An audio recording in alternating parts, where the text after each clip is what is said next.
It's gotta No, be I just think like, like I like you, you're my kind of people. Like I think I would enjoy hanging out with you. And it's, yeah, no, I would. Because most people don't even, when I say degrowth, they look at me like they have no idea what I'm even talking about. And it makes me sad. Well, the hell you are. You want to use nuclear energy and you're not anti-capitalist. What are you talking about? I don't want to use fossil fuels. Doesn't that count for something? Go away. Jamie, am I allowed? I have not yet. That you're fake outrage. Don't look at me. I don't have any of that. No, I think I need to get to know you a little better before I can put you in a pigeonhole. Oh, yeah, God. No, but he does support nuclear energy, and he does consider himself, he's okay with capitalism. I am okay with the free market. I believe he absolutely would never even consider open borders. Not also, at all. Exactly. No. So again, these are these are the issues wherein like Jamie and I would be able to coalesce. Right? Like we've crossed over to that now. And you're just not there. No, what are you afraid of? Exactly. I think that I do think there's something to be said for, and again, nationalism is not the right word, but there is something to be said for protecting your people.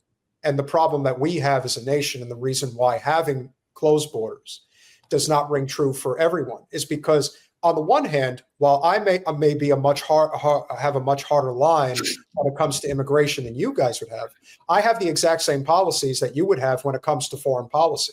What we have done to the rest of the world, and no one looks around asking themselves, why does everybody want to come to the United States? That is a question that people, again, want to pretend like it isn't happening. Can I say that, let her explain to you, because I'm going to let her take this because this is low-hanging fruit. Jamie, can you explain to Peter how borders don't keep us safe? Can you explain that, like maybe a more abolition perspective as to how we are no safer and it is nationalism and not security? Maybe I'm just throwing that out there to you.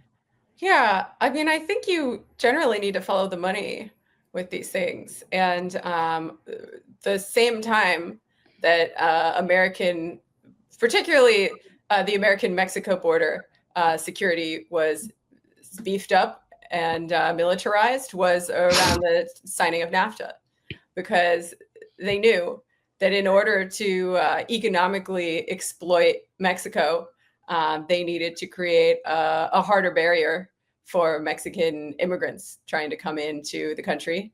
But they ultimately did want some people to be able to cross the border. They just wanted them to be scared and powerless when they got here, so they would be easier to exploit.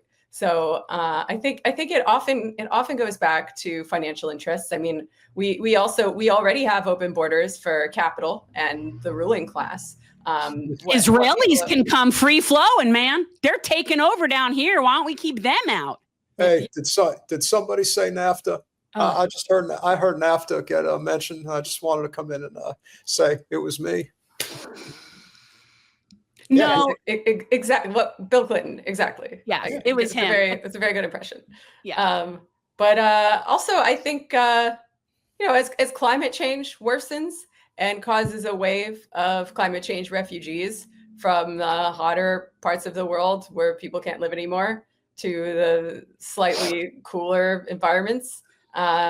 If we don't let people in, it's going to become more and more just genocidal and exterminationist, right? And I think that is something that the far right, including the Trump administration, is trying to prepare us for. And the Democrats are too, to be perfectly honest.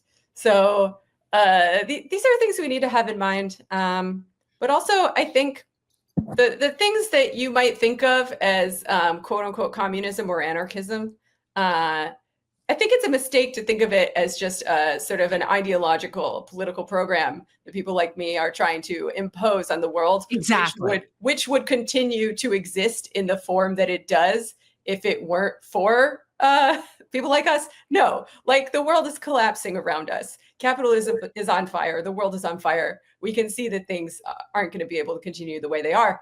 And things that might seem like communism or anarchism to us now might just wind up being the measures that we take to keep ourselves alive and each other, take care of each other. Yeah. Something I found recently, and I didn't know this number, it doesn't surprise me at all, but something like more than 40% of our nation's borders were drawn by Britain and France. And so all of these borders that we think are like somehow create nationalities, they don't. In a lot of cases, they don't. They're just these man-made borders that are literally designed for capital and to control resources and allow white people to control as much land as possible by breaking it down into little serfdom states that they can control easier. That's why we have borders. We don't have borders because it's naturally organic and people are protecting their own people. That's not why we have borders. So that's the problem. Like if we had little tribes and people protected their little areas so that nobody invaded them, I kind of can get that. All right, whatever. That's not what we have. We have England and France, white people made borders around the entire world that keeps everybody fenced in. And it makes no sense anymore. It's just hateful. That's what I think. Well, if you keep it simple, if we had universal health care and if we had a living wage, most of these problems would go away. It's not that complicated. The things that we seek and the things that we need we're not even asking for that much. It's actually pretty easy to have a relatively decent life. There's really not that much to it. But our system is it's reached the point of no return, 100%. Like there is no salvaging whatever the hell this is, because what it is it's anarchy.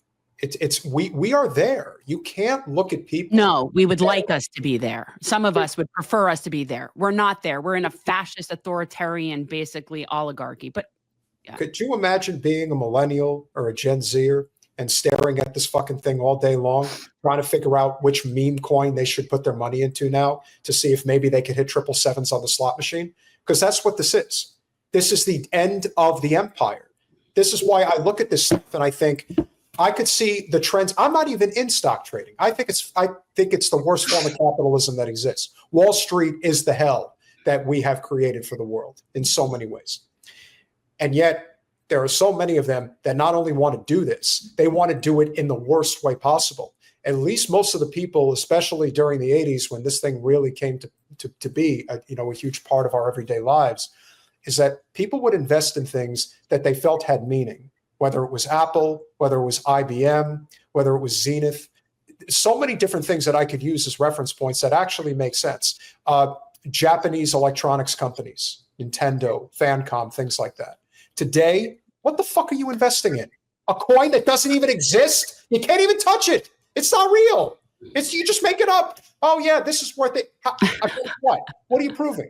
You're proving that much like the bullshit with the Haktua girl. And it's like, who do you really want to blame? You want to blame this 15-minute fly-by-night person for making her money or trying to make her money? Or are you going to blame the moron that tried to give her $20,000 because of a meme coin because they thought they were going to make money and they lost it like that? At that point, you really have to look at it and say, this can't be normal, because it isn't. No. At what point do we all just finally say, all right, enough? That's Mangione economics. That's what I'm saying. So as we wind down the conversation, we would love to hear your thoughts about what you think the evolution of the Mangione story is going to be. And if you could also tie it in, because I believe you're Jewish as well. Mm-hmm. What do you think is ultimately going to come of what's happening on the foreign policy side? Because on the domestic side, to us, Mangione is the story. Because that's our symbol, that's our movement. On the foreign, giving her too much to answer. Just have her answer about Mangione and where this is going. That's a big question. Yeah, well, interestingly enough, we did get a donation from somebody who says they live in Gaza, which was fucking crazy to me that someone in Gaza could have the time and the energy to care about what happens to Luigi and to care about healthcare in this country. I mean, it's just a testament to the character of the people who live there. But as far as the Luigi story, I can't claim to predict the future. We're living in crazy, crazy times, but he's really grateful for all the support he has around the country and around the world. And legal experts, like mainstream legal experts, are saying that there's a real risk of jury nullification in this case because he has so much sympathy from the public. This is, do you know what jury nullification is? Yes, I can explain it. So, No. Well, I'm an attorney. We've talked about it on the show. I actually said from the day that this happened, they're never going to find a jury to convict him. It's never going to happen. You're not going to find 12 people that don't have issues with health insurance. It's just not going to happen. So that's just, I've said that since the beginning, but yeah. So that's one of the ways that a positive result could happen. I mean, the prosecution has also made a number of unforced errors. I think the terrorism charge was a mistake on their part because, they made the trial political. They opened the door with that charge to talk about the healthcare system and all the reasons why Brian Thompson was guilty of sin. They want the death penalty. That's why. Yeah. Well, I mean, we'll see. We'll see what happens. They can't get it in state. They can't get it in state. They're going to have to get it on a federal charge. That's why they're doing that. But they're overreaching, and they're absurd. They're not going. I don't think they'll get a conviction. Let's put that out into the world. I don't think so either. Luigi, He's gonna walk free, and that will be a beautiful thing.